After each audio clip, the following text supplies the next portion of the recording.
Hello दोस्तों, आज हम लोग बात करने वाले हैं फर्टिलिटी कंट्रोल के बारे में। फर्टिलिटी कंट्रोल कहने का मतलब क्या है कि प्रेगनेंसी को कैसे प्रिवेंट करना है, उसके मेथड्स या फिर उसके क्या कुछ डिवाइसेस हो सकते हैं, उसके बारे में हमें पढ़ना है। इस फर्टिलिटी कंट्रोल को हम बर्थ कंट्रोल भी बोलते हैं या फिर इसको फैमिली प्लानिंग या फिर कॉन्ट्रासेप्शन बोलते हैं।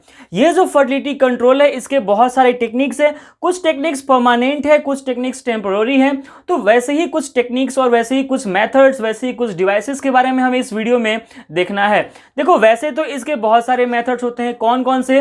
पहला होता है रिदमिक मेथड, दूसरा होता है मैकेनिकल बैरियर, तीसरा होता है केमिकल मेथड्स, चौथा होता है ओरल कॉन्ट्रासेप्टिव, पांचवा होता है IUCD intra uterine contraceptive devices, पांचवा होता है MTP medical termination of pregnancy, और सबसे लास्ट जिसको हम परमानेंट बोलते हैं वो कौन सा होता है? सर्जिकल मेथड, जिसके अंदर में हम क्या क्या पढ़ेंगे? ट्यूबेक्टोमी और वैसेक्टोमी। तो सबसे पहले बात करने वाले हम किसके बारे में? रिदमिक मेथड के बारे में। पहला कौन सा है हमारा? Rhythm method.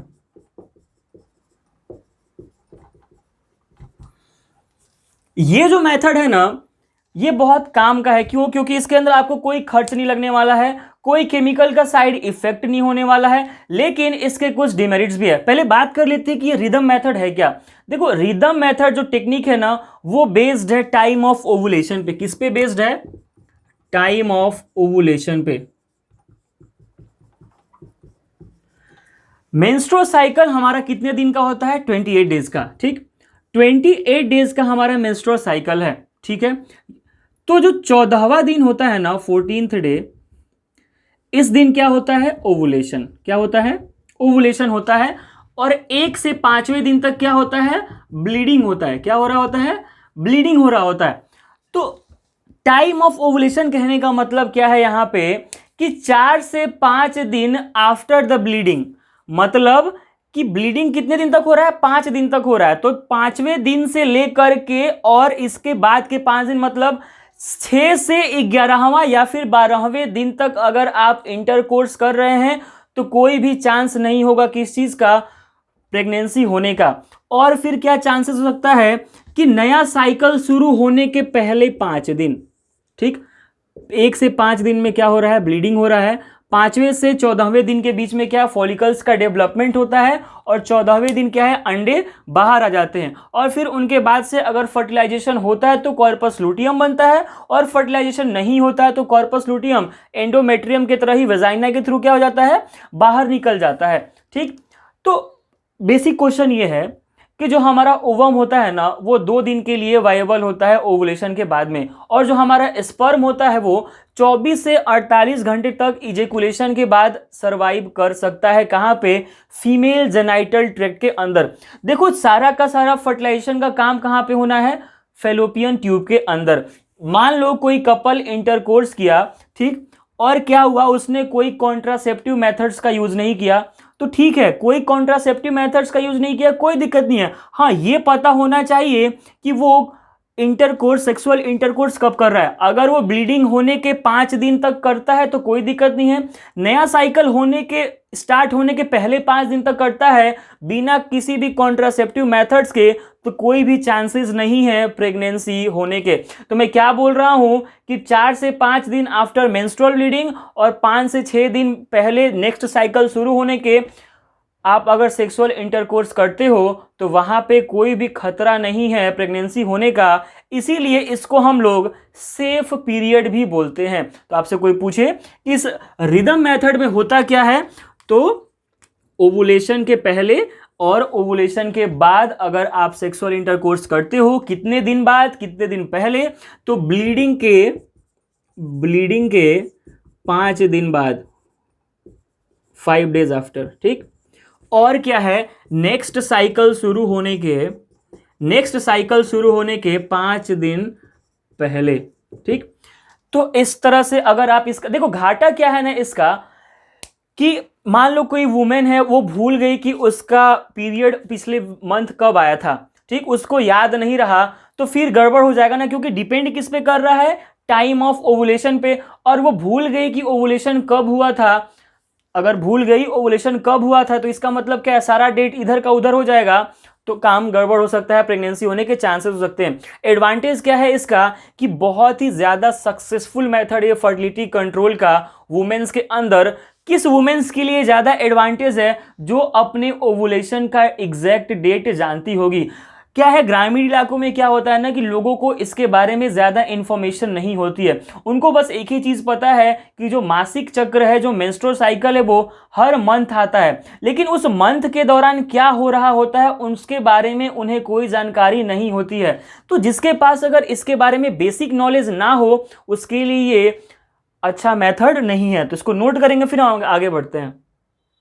दूसरा मेथड है हमारा मैकेनिकल बैरियर। दूसरा मेथड क्या है? Mechanical barrier.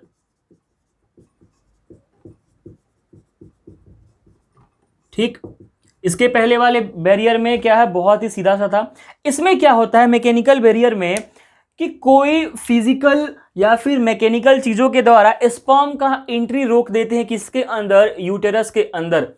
मैकेनिकल बैरियर का काम क्या होता है कि स्पर्म का एंट्री यूटेराइन कैविटी के अंदर ये रोक देते हैं। और इस मैकेनिकल बैरियर का नाम ही क्या होता है? कॉन्डोम। क्या नाम होता है इस मैकेनिकल बैरियर का? ही नाम कॉन्डोम्स। ये क्या करता है? Prevent the entry of sperm into uterine cavity. ये नहीं बोलना है कि वजाइना के अंदर स्पर्म का एंट्री रोक देता है कॉन्डोम, नहीं। वजाइना के अंदर नहीं बल्कि यूटेराइन कैविटी के अंदर स्पर्म नहीं जा सके उसका काम कौन करता है? कॉन्डोम। और ये क्या है? एक मैकेनिकल बैरियर है। ठीक है, दो तरह का कॉन्डोम होता है, एक होता है मेल कॉन्डोम और एक होता है फीमेल कॉन्डोम। जो मेल कॉन्डोम होता है ना वो लेटेक्स से बना होता है। ठीक, वो पेनिस को कवर करता है और सीमेन जो है फीमेल जेनिटल ट्रैक्ट में जाने नहीं देता है। फीमेल के अंदर जो कॉन्डोम यूज होता है उसको हम क्या बोलते हैं? सर्वाइकल कैप या फिर डायफ्राम। क्या बोलते हैं? सर्वाइकल कैप या फिर डायफ्राम।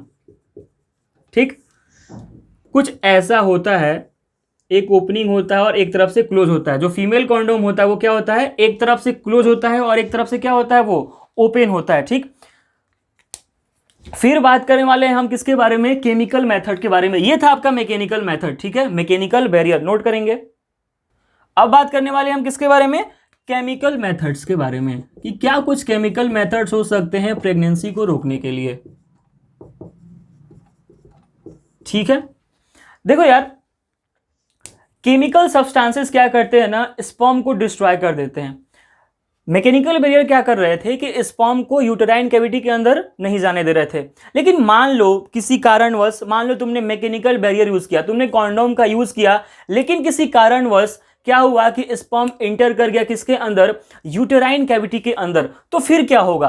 तो फिर यही होगा कि केमिकल मेथड्स का यूज किया जाएगा। ये केमिकल्स क्या करेंगे ना, स्पर्म को डिस्ट्रॉय कर देंगे। तो डिस्ट्रक्शन ऑफ स्पर्म कराता है कौन? Chemical methods.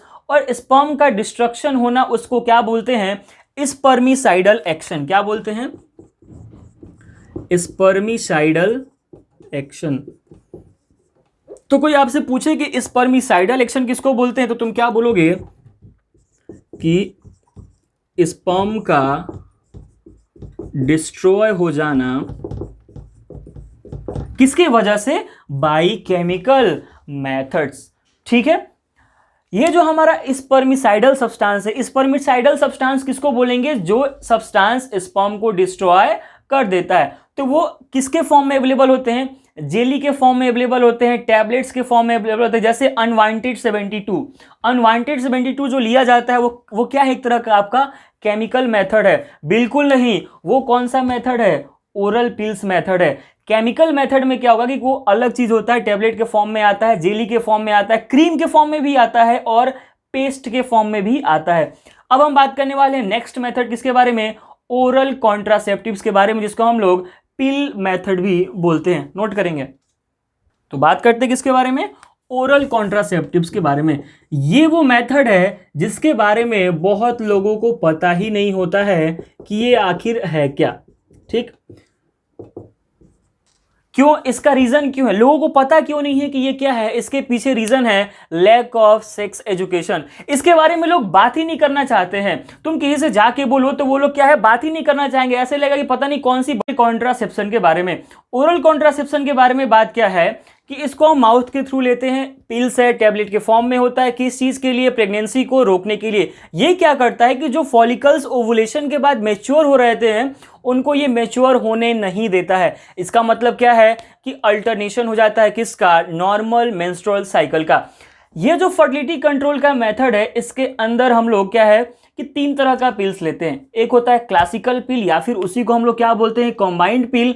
दूसरा क्या होता है? सीक्वेंशियल पिल। और तीसरा होता है मिनी पिल्स या फिर उसी को क्या बोलते हैं हम? माइक्रो पिल्स भी बोल रहे होते हैं। ये जो क्लासिकल पिल होता है ना, इसके अंदर एस्ट्रोजन मॉडरेट अमाउंट में सिंथेसाइज होता है, लेकिन प्रोजेस्टेरॉन का सिंथेसिस बहुत ही ज्यादा डोज में होता है, जिसको हम लोग माइल्ड डोज भी नाम यूज करते हैं। ये किस में सिंथेसाइज होता है? मॉडरेट अमाउंट में। किसमें?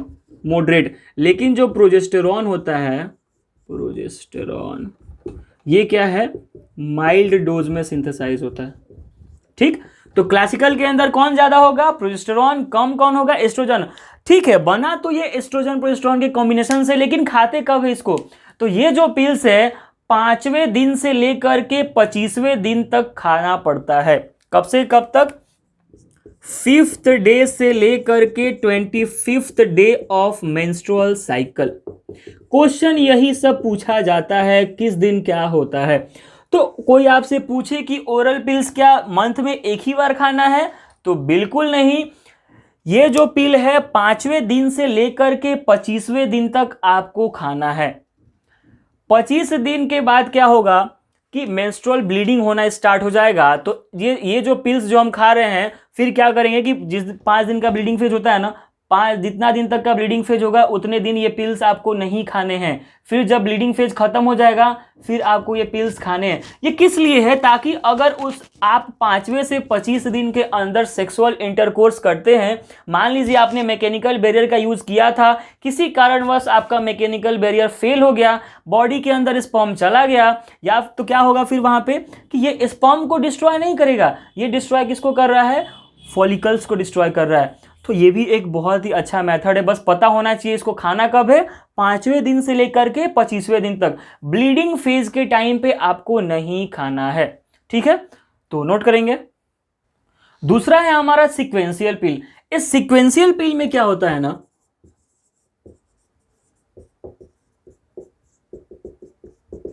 सीक्वेंशियल पिल के अंदर क्या होता है कि एस्ट्रोजन ज्यादा होता है और प्रोजेस्टेरॉन कम होता है।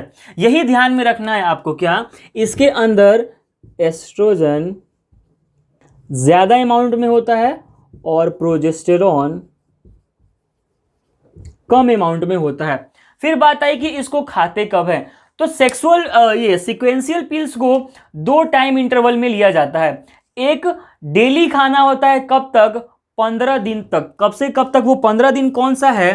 5वें दिन से लेकर के 20वें दिन तक डेली खाना होता है। 5वें दिन से लेकर के 20वें दिन तक 15 दिन के लिए। फिर लास्ट में जो 5 दिन होता है उस टाइम खाना होता है 23वें दिन से लेकर के 28वें दिन तक। तो कोई आपसे पूछे कि सीक्वेंशियल पिल कब से कब तक ले सकते हो, तो क्या बोलोगे? 5वें दिन से 20वें दिन तक और फिर 23वें से 28वें दिन तक। ठीक है, बात करें अब अगला जो पिल्स है हमारा, उसको हम क्या बोलते हैं? मिनी पिल्स या फिर माइक्रो पिल्स। वीडियो पॉज करके इसको आप लोग नोट कर लेंगे।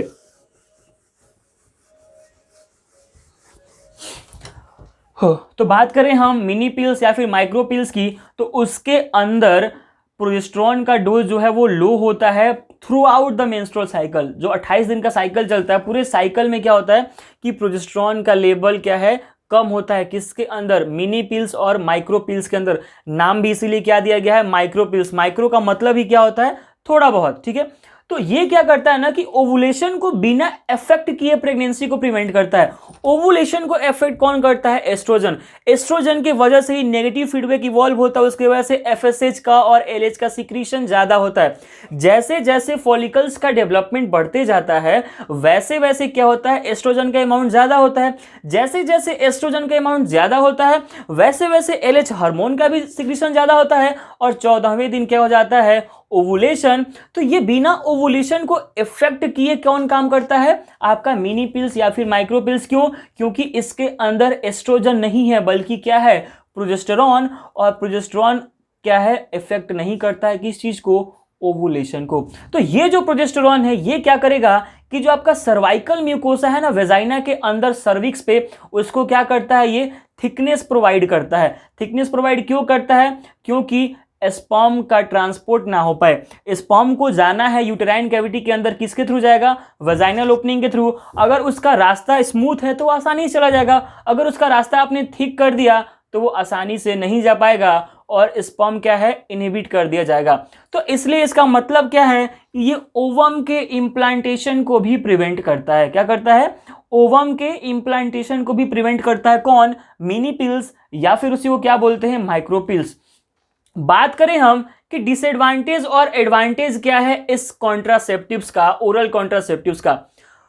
देखो, जितनी महिलाएं जो यूज करती है ना ओरल कॉन्ट्रासेप्टिव्स, पहली बात तो गांव की 90% महिलाओं को ओरल पिल्स के बारे में पता नहीं होता है। गांव में एक फेमस दवा जो चलता है उसको हम लोग क्या बोलते हैं? माला डी। गवर्नमेंट के थ्रू भी चलाया जाता है, इसको हम क्या बोलते हैं? माला डी। ठीक। और एक चलता है क्या? सहेली। क्या चलता है? सहेली। ये सब कुछ कॉन्ट्रासेप्टिव पिल्स के नाम है जो गवर्नमेंट के थ्रू चलाए गए हैं लोगों के लिए। ठीक। तो गांव में कौन चलते हैं दवाएं अधिकतर यार? माला डी और सहेली। ये दवाएं रोज खानी पड़ती हैं, जो मैंने डेट बताया है उसी के अकॉर्डिंग। ठीक है। ब्लीडिंग फेज में कोई भी ओरल कॉन्ट्रासेप्टिव नहीं लेना है। यूनिवर्सल कॉन्सेप्ट दिमाग में बिठा लो कि ब्लीडिंग फेज मतलब 1 से 5वें दिन तक कोई भी दवा आपको नहीं खानी है। तो मैं बात कर रहा था वुमेन के बारे में। 40% महिलाएं जो कॉन्ट्रासेप्टिव पिल्स को यूज करती हैं उनके अंदर थोड़ा बहुत साइड इफेक्ट देखने को मिला है। अगर जो महिला लॉन्ग टर्म तक ओरल कॉन्ट्रासेप्टिव्स का यूज कर रही है उसके अंदर बहुत ही सीरियस साइड इफेक्ट देखने को मिलता है। इसका मतलब क्या हुआ कि कभी कभी अगर आप ओरल कॉन्ट्रासेप्टिव्स लेते हो तो कोई दिक्कत नहीं है, लेकिन अगर आप रेगुलर ले रहे हो ओरल कॉन्ट्रासेप्टिव्स तो आपके अंदर सीरियस साइड इफेक्ट्स आ सकते हैं।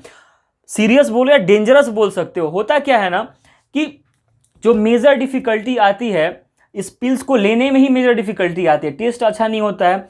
बहुत सारे वुमेन्स के अंदर इन पिल्स को लेने के वजह से क्या हो जाता है ना, या फिर बहुत सारी वुमेन जिसको डायबिटीज़ है, जिसको हार्ट का बीमारी है, जिसको लीवर का बीमारी है, उनके लिए ओरल कॉन्ट्रासेप्टिव्स मतलब क्या बोलते हैं उसको, अच्छा नहीं है।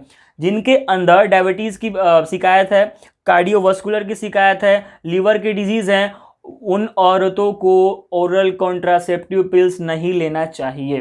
ठीक। और क्या, जिसको हार्ट अटैक कभी कभी आ रहा हो या फिर बहुत ज़्यादा टेंशन करता हो उसको ओरल कॉन्ट्रासेप्टिव्स नहीं लेना चाहिए। ठीक। इससे क्या होता है ना कि स्ट्रोक होने का साइज मतलब चांस बढ़ जाता है, हार्ट स्ट्रोक जिसको बोलते हैं। ठीक। फिर क्या है ना कि ब्रेस्ट कैंसर का भी चांस बढ़ जाता है। अगर जो लेडी ओरल कॉन्ट्रासेप्टिव रेगुलर ले रही है उसमें क्या है कि ब्रेस्ट कैंसर होने के भी चांसेस बढ़ जाते हैं। ठीक है। तो ये बात हो गई किसके बारे में? ओरल कॉन्ट्रासेप्टिव्स के बारे में। अब हम बात करने वाले हैं कुछ लॉन्ग टर्म कॉन्ट्रासेप्टिव्स के बारे में। किसके बारे में?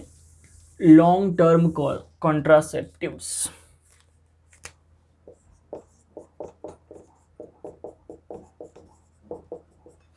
इसके बारे में बात करने वाले हैं, लॉन्ग टर्म कॉन्ट्रासेप्टिव्स के बारे में। ये जो लॉन्ग टर्म कॉन्ट्रासेप्टिव्स है इसमें कोई झमेला ही नहीं है। मान लो कि तुमको केमिकल मेथड्स भी बुरा लग रहा है, फिजिकल मेथड भी बुरा लग रहा है, मैकेनिकल मेथड बुरा लग रहा है, तुम क्या करो कि परमानेंटली सीज कर लो अपने आप को। क्या करो कि पिल्स लेना छोड़ दो, लॉन्ग टर्म कॉन्ट्रासेप्टिव्स यूज कर लो। इसमें क्या होगा ना कि तुम्हारा जो वैसेक्टोमी और ट्यूबेक्टोमी बोलते हो वो तुमको कराना पड़ेगा।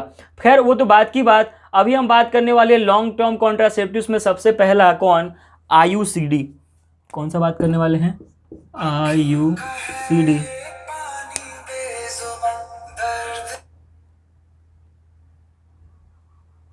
सबसे पहले बात किसके बारे में करने वाले हैं हम? IUCD के बारे में। IUCD का फुल फॉर्म क्या है? Intra uterine contraceptive device. क्या है फुल फॉर्म? फुल फॉर्म पूछता है एग्जाम में। Intra uterine contraceptive device. ठीक। ये हुआ फुल फॉर्म किसका? IUCD का। इसमें क्या होता है ना कि फर्टिलाइजेशन और इम्प्लांटेशन ओवम का हम रोकते हैं। फर्टिलाइजेशन और इम्प्लांटेशन ओवम का प्रिवेंट किया जाता है किसके थ्रू? वेजाइना के थ्रू इंसर्ट किया जाता है क्या? मेटल या फिर प्लास्टिक का कोई ऑब्जेक्ट, और उस ऑब्जेक्ट को क्या बोलते हैं हम? Intra uterine contraceptive device. Vagina के थ्रू हम क्या है? मेटल या फिर प्लास्टिक का एक ऑब्जेक्ट इंसर्ट करते हैं, ठीक है, और उससे हम क्या रोक रहे होते हैं? फर्टिलाइजेशन और इम्प्लांटेशन।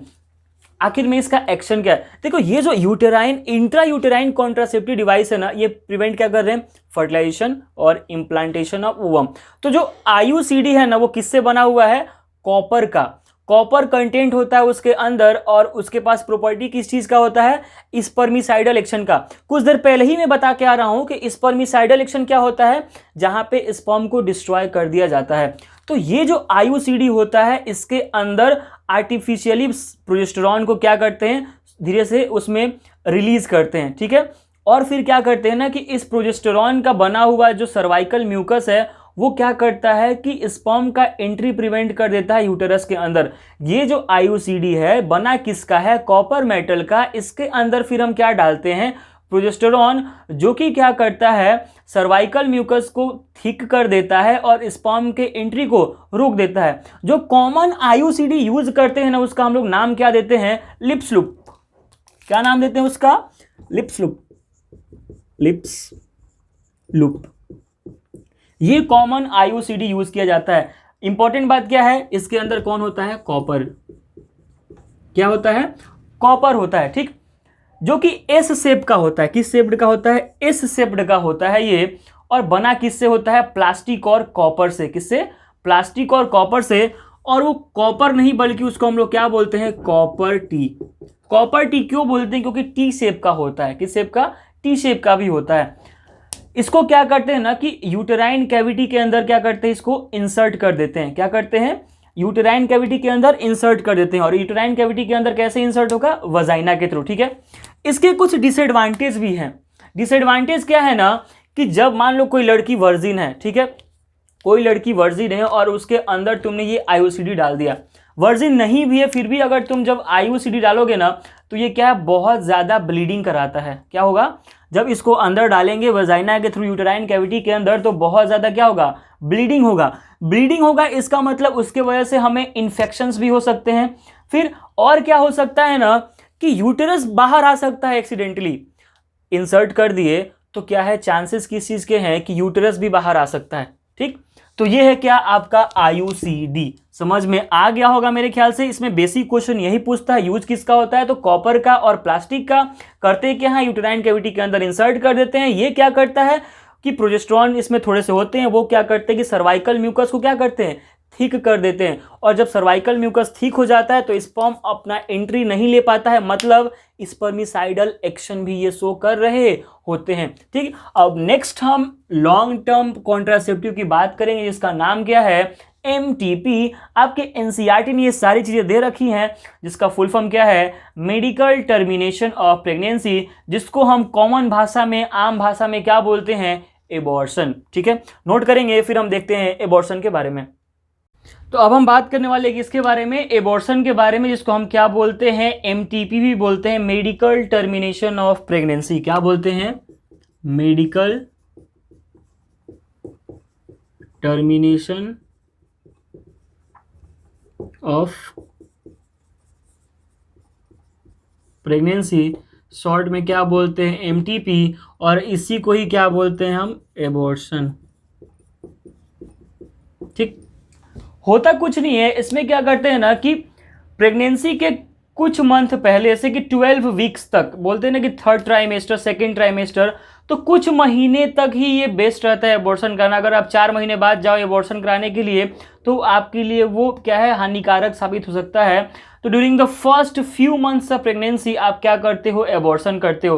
बेसिकली क्या है कि 12वें हफ्ते तक अगर आप क्या है ना एबॉर्शन कराते हो, तो आपके लिए वो अच्छा है। देखो, बेसिकली 3 तरीके हैं एबॉर्शन कराने के। पहला है डायलेशन मेथड, दूसरा है वैक्यूम एस्पिरेशन मेथड, और तीसरा है administration of prostaglandin. Dilation method में क्या करते हैं ना कि सर्विक्स को डायलेट कर देते हैं और जो जाइगोट होता है उसको बाहर निकाल देते हैं। वैक्यूम एस्पिरेशन में क्या करते हैं ना कि जो ओवम इम्प्लांट हो गया है उसको हम क्या करते हैं ना कि रिमूव करते हैं वैक्यूम एस्पिरेशन मेथड के थ्रू, और ये 12 वीक्स ऑफ प्रेगनेंसी तक पिया जाता है।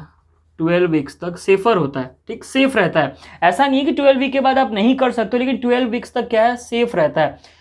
जो एडमिनिस्ट्रेशन ऑफ प्रोस्टाग्लैंडिन मेथड, उसमें क्या करते हैं ना कि हम यूटेराइन कॉन्ट्रैक्शन को बढ़ा के और एबॉर्शन करा देते हैं। यूटेराइन कॉन्ट्रैक्शन बढ़ेगा तो ही एबॉर्शन होता है ना, तो यूटेराइन कॉन्ट्रैक्शन को बढ़ा के हम क्या करते हैं, एबॉर्शन करा देते हैं। नोट करेंगे इसको। फिर हम बात करने वाले किसके बारे में, जो सर्जिकल मेथड से आपके ट्यूबेक्टोमी और वैसेक्टोमी के बारे में। तो बात करते हैं हम आपके सबसे पहले सर्जिकल मेथड्स में, पहला है ट्यूबेक्टोमी के बारे में। किसके बारे में, ट्यूबेक्टोमी के बारे में। ट्यूबेक्टोमी में क्या होता है यार, इसमें फेलोपियन ट्यूब को काट के और उसका दोनों एंड एक साथ जोड़ देते हैं। इसमें होता क्या है, फेलोपियन ट्यूब को काटते हैं, फेलोपियन ट्यूब को काट के क्या करते हैं, उनका दोनों एंड जोड़ देते हैं, and both ends R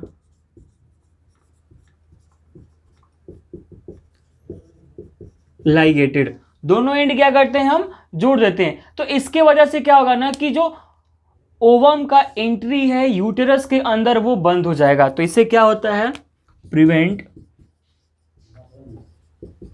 entry of ovum into the uterus.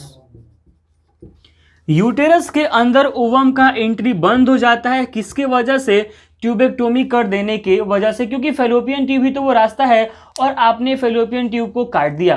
ठीक, ये ऑपरेशन कैसे होता है ना, वेजाइनल ऑरिफिस के थ्रू इसको करते हैं। ठीक, और फिर क्या है, ये ट्यूबेक्टोमी एक बहुत ही क्विक, बहुत कम समय में ये ऑपरेशन होता है, एक छोटा सा ऑपरेशन होता है। ठीक है, ये जो ट्यूबेक्टोमी है ये एक परमानेंट स्टेरिलिटी का कारण है। अगर आपको परमानेंट स्टेराइल होना है तो आप क्या करा लो, ट्यूबेक्टोमी। तो ये क्या है, परमानेंट स्टेरिलिटी। क्या है, परमानेंट स्टेरिलिटी। ये जरूरी क्यों है यार, मान लो कि तुम चाहते हो कि आगे तुम्हारा बेबी ना हो, तो तुम क्या करोगे, फेलोपियन ट्यूब को ही क्या करा लो, कटवा लो, जिसको हम बोलते क्या है, ट्यूबेक्टोमी। और ये कैसा है, सर्जिकल मेथड है। ठीक है, बात करें अब नेक्स्ट जो है हमारा सर्जिकल मेथड कौन सा, वैसेक्टोमी। वीडियो पॉज करके आप लोग इसको नोट करेंगे।